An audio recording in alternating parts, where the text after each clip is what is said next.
I accidentally caused a war between my family and my brother's wife's family with one innocent text message. So my brother's wedding happened 2 days ago, and it turned into a complete chaos, which I know even though I wasn't there. You might wonder why I didn't attend the wedding if it's my brother's. Well, it's because of his wife's family. He did send me an invitation to the wedding because he wanted me there, but his fiancée told him I couldn't attend because I had a boyfriend. You might be confused, but I'm a man, a bisexual man to be exact, and I have a boyfriend who I wanted to bring to the wedding, she said, even though she doesn't have a problem with that. And he doesn't have a problem with that. Her extremely religious parents, who already forced her to do the wedding in a church, would most likely banish us from the wedding and cause trouble between our families.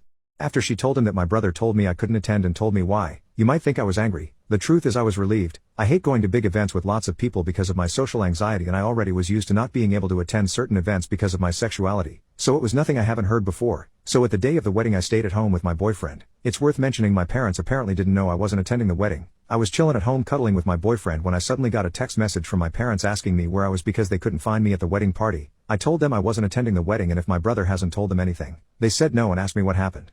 I didn't see any reason to lie, so I sent them a text message telling them exactly why. Now I have to admit I don't exactly know what happened after I sent them this message because they read it but didn't reply, and why do they care in the first place? They didn't notice I wasn't there before until the wedding was already over. They only noticed when the wedding party started.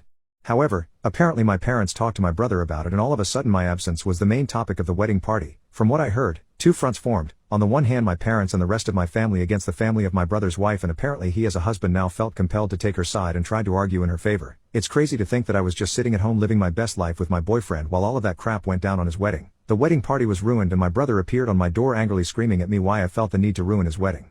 I was confused and asked him what happened, and he told me everything. I told him it wasn't my intention. I just told our parents what happened because they didn't know and wanted to know where I was, and I thought he told them beforehand. He screamed at me that I ruined his wedding. I told him it's not my fault, he wasn't honest with them. I just respected their wish to not attend the wedding. I couldn't know it would go down like this because like I said I couldn't attend several events before because of my sexuality, and my parents never said anything about it, so I thought it would be the same thing here.